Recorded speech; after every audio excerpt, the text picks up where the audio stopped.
नमस्कार। क्या आप एक ऐसी इंट्राडे ट्रेडिंग स्ट्रैटेजी की तलाश में है जो सुनने में और करने में भी एकदम सिंपल हो?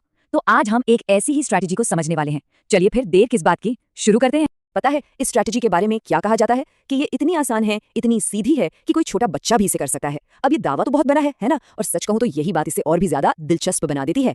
तो सवाल यही उठता है कि क्या सच में मार्केट के दांव पेच इतने सिंपल हो सकते हैं? अगर आप भी उन मुश्किल चार्ट्स और न जाने कितने इंडिकेटर्स के जाल में उलझे हुए महसूस करते हैं तो ये सवाल आपके मन में भी जरूर आया होगा। तो चलिए सबसे पहले इस स्ट्रैटेजी के पीछे की सोच को समझते हैं। देखिए, ये उन ट्रेडर्स के लिए बनाई गई है जिनके पास कैपिटल कम है और जो अक्सर निराश हो जाते हैं ये सोचकर कि वो शायद बाजार में कभी पैसा बना ही नहीं पाएंगे। इस स्ट्रैटेजी का जो मूल आइडिया है वो बड़े बड़े मुनाफे के पीछे भागना नहीं है। नहीं, इसका मकसद है रोज एक डिसिप्लिन के साथ बस 20 से 30 पॉइंट्स कमाना। यहाँ सारा खेल कंसिस्टेंसी का है। और यही बात इस स्ट्रैटेजी की आत्मा है। ये हमेशा याद रखना है कि बड़ा प्रॉफिट एक दिन में शायद ना आए, लेकिन एक बड़ा लॉस वो एक ही दिन में आ सकता है। इसलिए यहाँ पूरा फोकस रिस्क मैनेजमेंट पर है। छोटे प्रॉफिट लो, छोटे लॉस लो, ताकि कोई एक ट्रेड आपके पूरे अकाउंट को साफ ना कर दे।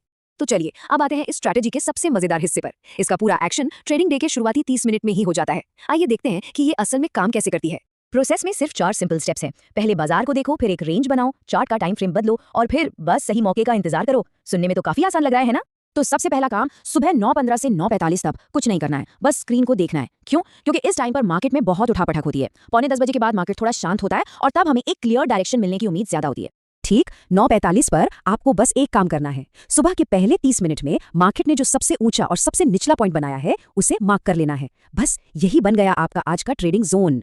अब आप अपना चार्ट 3 मिनट के टाइम फ्रेम पर लगा लीजिए और इंतजार कीजिए। ट्रेड आपको तब लेना है जब कोई 3 मिनट की कैंडल उस रेंज के ऊपर या नीचे पूरी तरह से क्लोज हो जाए। कैंडल का सिर्फ छूकर वापस आना काफी नहीं है, क्लोजिंग जरूरी है। अच्छा, तो जैसे ही ब्रेकआउट का सिग्नल मिला तो करना क्या है? चलिए अब सीधे एक्शन पर आते हैं और समझते हैं कि ट्रेड को एग्जीक्यूट कैसे करना है। यहाँ सब कुछ एकदम साफ है। अगर मार्केट ऊपर की तरफ रेंज तोड़ता है तो ऑप्शन सेलर को एट द मनी का पुट बेचना है, और अगर मार्केट नीचे की तरफ रेंज तोड़ता है तो एट द मनी का कॉल बेचना है। ऑप्शन बायर्स को इसका ठीक उल्टा करना होगा। और हाँ, सबसे जरूरी बात, आपका टारगेट क्या है? टारगेट एकदम क्लियर है, सिर्फ 30 पॉइंट्स। कोई लालच नहीं। आपको पता है मार्केट में अगर 50 पॉइंट की भी चाल आती है तो ये टारगेट बड़े आराम से मिल जाता है। ये नियम शायद सबसे ज्यादा इंपॉर्टेंट है।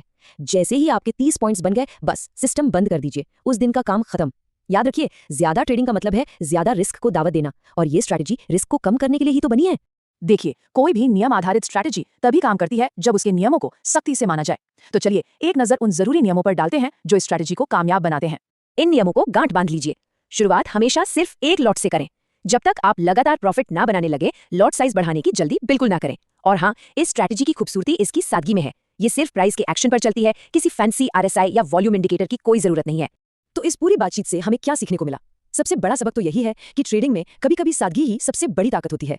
इस स्ट्रैटेजी पर भरोसा करने की एक और बड़ी वजह है, इसे बनाने वाले पिछले 4 साल से लगातार इसे इस्तेमाल कर रहे हैं, और उनका अनुभव ये कहता है कि जब उनकी दूसरी कॉम्प्लेक्स स्ट्रैटेजीज फेल हो जाती है ना, तब भी ये सिंपल सी स्ट्रैटेजी अक्सर उन्हें मुनाफा कमाकर दे देती है।